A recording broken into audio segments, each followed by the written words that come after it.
अयोध्या पहुंचे नीट परीक्षा में all over India PWD category में 1123 रैंक प्राप्त करने वाले अंश शुक्ला ने रामलला दर्शन कर राम जन्मभूमि मुख्य पुजारी आचार्य सत्येंद्र दास से आशीर्वाद प्राप्त किया।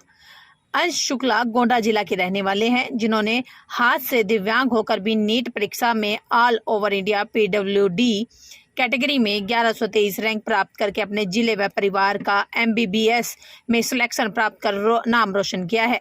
अंशु शुक्ला ने हाई स्कूल व इंटर की शिक्षा इंदिरापुरम पब्लिक स्कूल से प्राप्त की है। अंश शुक्ला ने इसका श्रेय अपने माता पिता और भगवान श्री राम को दिया है, इसलिए आज वह रामलला के दर्शन कर मुख्य पुजारी आचार्य सत्येंद्र दास का आशीर्वाद प्राप्त कर रहे हैं। अंशु शुक्ला का कहना है कि दिव्यांगता उनकी कमजोरी नहीं बल्कि वह उनकी ताकत है।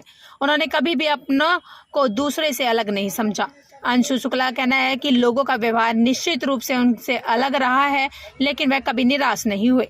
यह चीज उनके लिए प्रेरणा साबित हुई। जब वह हाई स्कूल में गए तभी उन्होंने ठान लिया था कि वह देश की सेवा करने के लिए एमबीबीएस में सिलेक्शन लेंगे। इसके लिए उन्होंने कड़ी मेहनत की और भगवान से आशीर्वाद प्राप्त कर माता पिता की प्रेरणा से सफलता प्राप्त करते हुए उनका कहना है कि जब वह निराश होते थे तो मंदिर में जाकर पूजा अर्चना कर सकारात्मक ऊर्जा प्राप्त करते थे।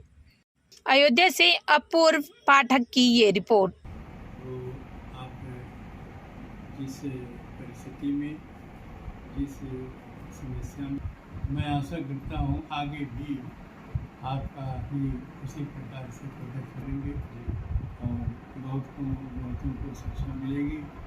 और ये आत्मबल कभी क्षीण न हो कि हम इस प्रकार से जो दिव्यांग हैं, जो अपने को असहाय समझते हैं, वो कभी नहीं समझना चाहिए। इन्होंने अपने को असहाय नहीं समझा और आत्मबल इनके पास है और उस आत्मबल पर ही एमबीबीएस में इसी सेलेक्ट हो गए हैं। और यह कार्य जो है ये इन्हीं के लिए नहीं है। इस प्रकार के जितने भी दिव्यांग हैं और जो असहाय अपने को समझते हैं, असहाय न समझ करके केवल आत्मबल के बल से यह चाहिए कि हम कुछ भी कर सकते हैं और कोई भी कार्य ऐसा नहीं है जो यह दिव्यांग न कर सकें। तो इन्होंने जो किया है और जो इनको प्राप्त हुआ है वह भगवान की कृपा से है, क्योंकि जो उठता है, जो प्रयास करता है, उसके सहयोगी स्वयं भगवान होते हैं, उसके सहायक होते हैं, उसके आत्मबल को देखते हैं और उसी अनुसार उनको फल देते हैं। तो इनको जो एमबीबीएस के कार्य मिले हैं और उसमें जो इनको सफलता मिली है उसके लिए मैं शुभकामनाएं देता हूं और साथ ही साथ भगवान रामलला से कि इस प्रार्थना करता हूं कि इसी प्रकार से आगे भी कार्य करते रहें। मैं बचपन से इसको अपनी एक कमज़ोरी न मान के अपनी ताकत मानता हूँ। बचपन से ही मैं सोचता था कि मैं दूसरों से थोड़ा सा अलग हूँ, कि कहीं भी जाऊँ तो मैं दूसरों के हल्का सा अलग दिखता हूँ। दूसरे मुझे अलग ही बिहेव करते थे, दूसरे की बोल भाषा भी मुझे थोड़ी अजीब लगती थी, जिसकी वजह से बचपन से सोचा था इसको मैं अपनी कमज़ोरी न मान के एक ताकत बनाऊँगा। जिसको सोच के मैंने बचपन से ठाना तो नहीं था कि आगे चल के एमबीबीएस करूँगा, लेकिन 10th के बाद मेरी रुचि धीरे धीरे चल के बायोलॉजी में आने लगी, जिसकी वजह से मैंने सोचा कि मुझे आगे चल के एमबीबीएस में एडमिशन लेना है। क्या रही जी, उस तरह तो मेरी all India over PWD category में आई है 1123। इसका श्रेय आप किसे देना चाहते हैं?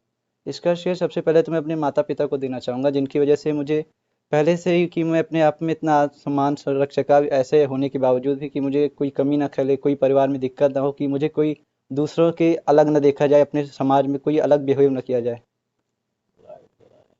एक चीज और है अंश, उन लोगों के लिए आप क्या प्रेरणा देना चाहते हैं कि जो दिव्यांग हैं और कभी न कभी वो अपने मन में कुछ ऐसी भावना रखते हैं कि वो समाज से अलग हैं और कुछ नहीं कर सकते हैं? इस पे तो मैं सबसे पहले यही कहना चाहूँगा कि हम लोग समाज से बिल्कुल भी अलग नहीं हैं, हम लोग उन्हीं समाज में रहते हैं। हो सकता है हम उनसे थोड़े कमज़ोर हो सकते हैं या उनसे किसी चीज़ में थोड़े से कम कार्य कर सकते हैं, लेकिन हमारी आत्मबल हमारा सबसे बड़ी ताकत होता है, जिसकी वजह से हम कभी कभी उन लोगों को भी पीछे छोड़ देते हैं जो हमसे कई गुना बेहतर होते हैं या कई गुना आगे होते हैं। बहुत सुंदर।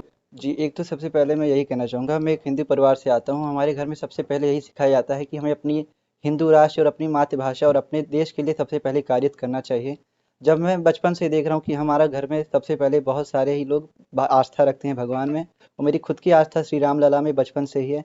और एक उद्देश्य होना चाहिए आजकल के यूथ के अंदर भी कि हमें सबसे पहले अपने धर्म की रक्षा करनी चाहिए, अपने भगवान की आस्था रखनी चाहिए, बिल्कुल ही आस्था रखनी चाहिए, जिससे हम लोग को और आत्मबल बढ़ता है और हमको सम्मान की भी अपने रक्षा करनी चाहिए धर्म की।